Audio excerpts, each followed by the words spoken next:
আজকে বানাবো ভেটকি মাছের রেসিপি। প্রথমে দেখো, ভেটকি মাছটাকে ভালো করে ধুয়ে নিয়েছি। নিয়ে নুন, হলুদ আর সর্ষের তেল মাখিয়ে 5 মিনিট মতো রেখে দেব। এবারে সর্ষের তেল দিয়ে দেব মাছ ভাজার জন্য। এবারে তেলটা গরম হয়ে গেছে, মাছগুলো ভেজে নেব। এবারে মাছগুলো ভাজা হয়ে গেছে, তুলে নেব। এবারে আমার মাছ ভাজাগুলো হয়ে গেছে। এবারে মাছ ভাজা তেলের মধ্যে আরও কিছুটা তেল দিয়ে দেব।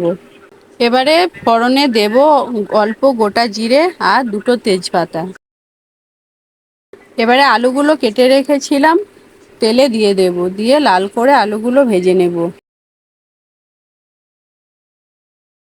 এবারে দেখুন আলুগুলো ভাজা হয়ে গেছে। আমি একটা পেঁয়াজ কেটে রেখেছিলাম বড়, পেঁয়াজটা দিয়ে দেব। দিয়ে লাল করে ভেজে নেব।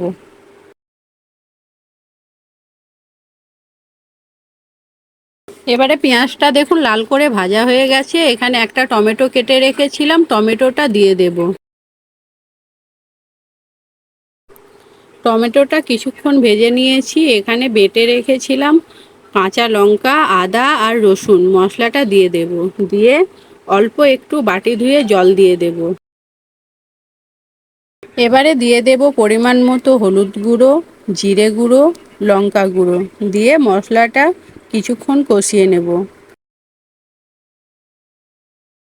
এবারে দিয়ে দেব পরিমাণ মতো নুন আর স্বাদ মতো অল্প চিনি। দিয়ে মশলাটা কিছুক্ষণ কষিয়ে নেব, যতক্ষণ না তেলটা ছেড়ে আসছে। এবারে দেখুন আমার মশলাটা ভালো করে কষানো হয়ে গেছে। এবারে ঝোলের জন্য পরিমাণ মতো জল দিয়ে দেব। দিয়ে আলুটা সেদ্ধ হবার জন্য একটা চাপা দিয়ে দেব। এবারে আলুটা সেদ্ধ হয়ে গেছে। এবারে ভেজে রাখা মাছগুলো দিয়ে দেব। দিয়ে আরও কিছুক্ষণ চাপা দিয়ে রাখবো। এবারে দেখুন আমাদের ভেটকি মাছের ঝোলটা রেডি হয়ে গেছে। এবারে নামিয়ে নেব। আমার রান্নাটা কমপ্লিট হয়ে গেছে। আপনারা একবার এইভাবে বানিয়ে খেয়ে দেখবেন, ভালো লাগবে। আমার রান্নাটা যদি আপনাদের ভালো লাগে, একটা লাইক, কমেন্ট, শেয়ার করে দেবেন। ধন্যবাদ।